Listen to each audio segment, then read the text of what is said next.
अस्सलामु अलैकुम रहमतुल्लाहि व बरकातुहू। आप देख रहे हैं हमारा चैनल वज़ाफ़ का ख़ज़ाना और मैं मोहम्मद साजिद अली ख़ान। दोस्तों, उम्मीद करता हूँ कि आप सब खैरियत से होंगे और अल्लाह तबारक व तआला हम सब की बेहिसाब बख्शिश व मग़फ़िरत फ़रमाए। दोस्तों, आज मैं आप लोगों को एक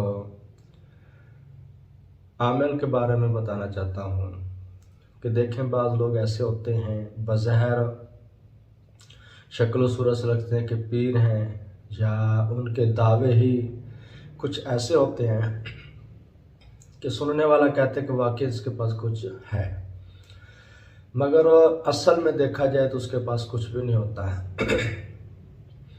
मैं एक लड़की का इलाज कर रहा था, तो कुछ देर हो गई, कुछ ऐसे मामला तो होते हैं कि बाद दवा जल्दी क्लियर नहीं होते।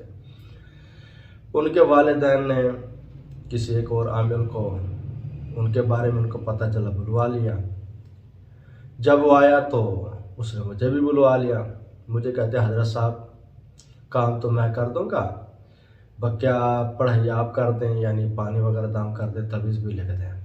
मैंने कहा, जी बात सुने, जब कोई डॉक्टर किसी मरीज़ का इलाज करता है तो उसकी दूसरे डॉक्टर की दवाई बंद करवा देता है, ताकि उसको पता चले कि जो शिफा हासिल हुई वो मेरी ही दवाई से हासिल हुई है, ना कि किसी और की दवाई से। कहते, बात तो आपने 1 लाख रुपए की है। मैंने कहा, हाँ जी, इसी में भलाई है कि आप सब कुछ खुद करें।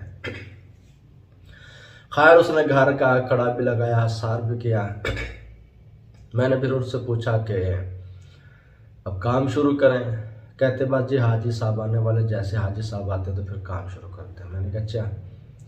उसने पहले एक सिगरेट, फिर दूसरी, फिर तीसरी, 3 सिगरेटें उसने इकट्ठी खींचनी शुरू कर दी। मैंने कहा, यार ये तो अजीब बंदा है। मैंने कहा, क्या कर रहा है? कहते, जी हाजी साहब को ये बुलाने का तरीका है। मैंने कहा, अच्छा जी, हाजी साहब शायद सिगरेट पीते हैं, इस वजह से आप सिगरेट पी रहे तो वो भी आ जाएंगे।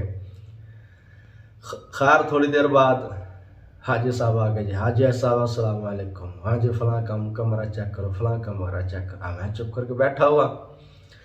मैंने कहा, सारा ही ढोंग है। खैर, खामोशी इख्तियार की हुई थी कि इसका एंड क्या होता है वो भी देख लेते हैं।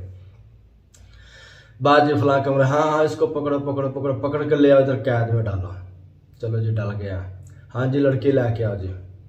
वो बेचारे लड़की लेके आए, लड़की को बिठाया, उसके कभी आगे हाथ फेरे, कभी पीछे हाथ फेरे। बेचारी थी कुंवारी, वो बेचारी घबराती थी।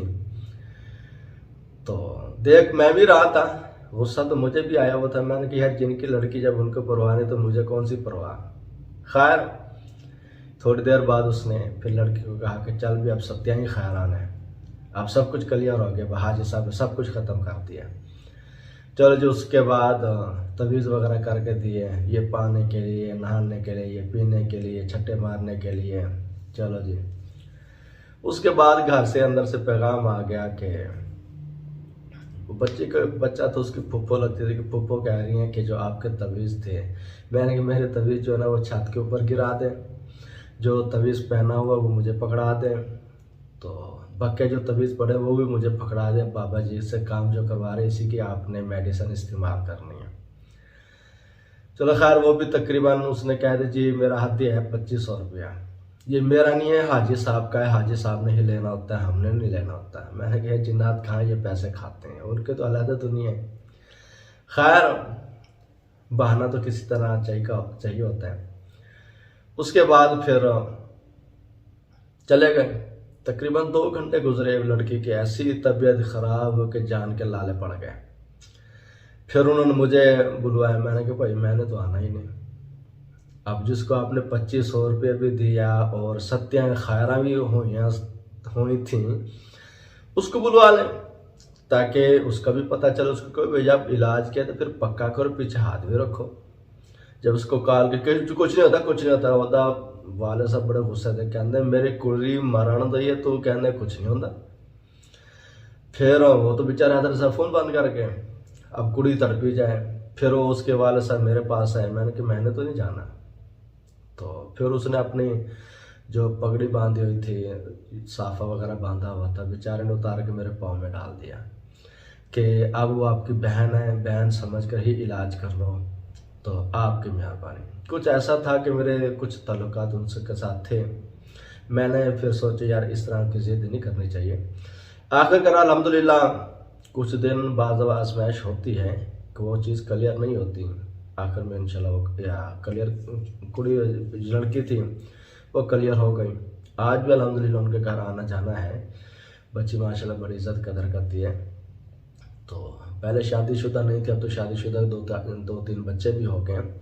तो बहरहाल बात करने का मकसद ये था, कुछ ऐसे होते हैं सिर्फ ढोंग रह जाते हैं, तो आपकी मेहरबानी इनसे बचा करें। सिर्फ ये वाक़या सुनाने का मकसद ये था, ना तो किसी पर अटैक है, सिर्फ ये है कि जो हमारी भोली भाली आवाम है ना, वो नाअहल आमिलों से बच कर रहें। अस्सलामु अलैकुम वरहमतुल्लाहि वबरकातुहू।